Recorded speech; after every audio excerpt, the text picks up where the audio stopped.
Yeah, I mean, I'm happy to talk about physics as well, but yeah, I'd just like to go back to your misunderstanding of biogenesis and how it fits into the sort of historic scientific process. So, biogenesis was produced as a direct response to the initial ideas of spontaneous generation, which was that dead matter or inanimate matter could spontaneously and instantly produce life. So flies appearing from dead meat, that kind of thing.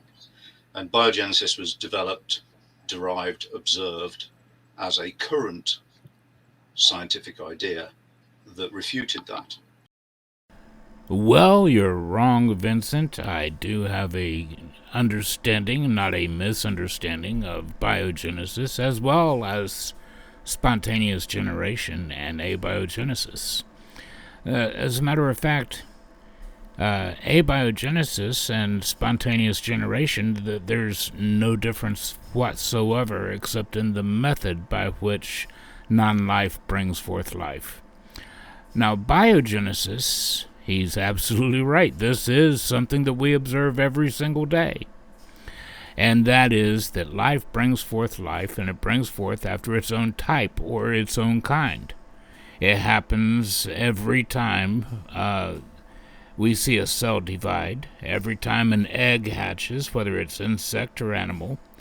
Every time there's a live birth, it proves that biogenesis is correct and abiogenesis is incorrect because we never observed non life bringing forth life.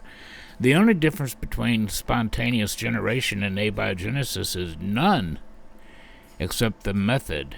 They used to think that rancid meat brought forth flies, straw brought forth mice, dust brought forth mites.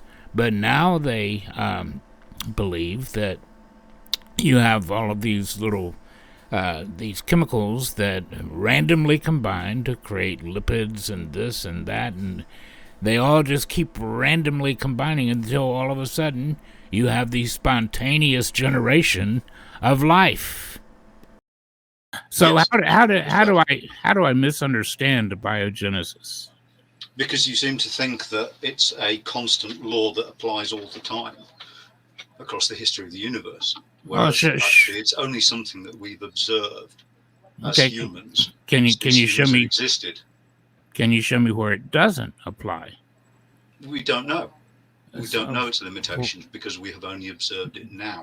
can you show me where it doesn't prove true? It doesn't prove true in dead things. Okay, now let's examine this. We're talking about biogenesis versus abiogenesis, the idea that life only comes forth from other life. Living, conscious, intelligent things can only come forth from living, conscious, intelligent things, versus the idea that life can just randomly form and pop to life from non living materials. And I ask him, so where does biogenesis not prove true?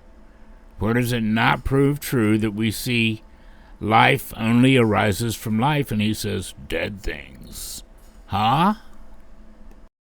Okay, now where is your current observation of abiogenesis ever proving true?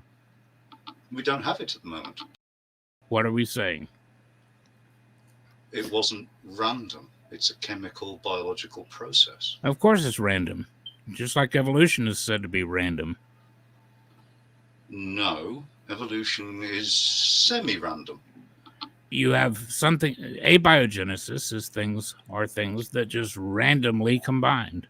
No, it's not random because we know the law that Okay, well, defines what is and the controls it. scientific? You're suggesting that abiogenesis is a scientific law.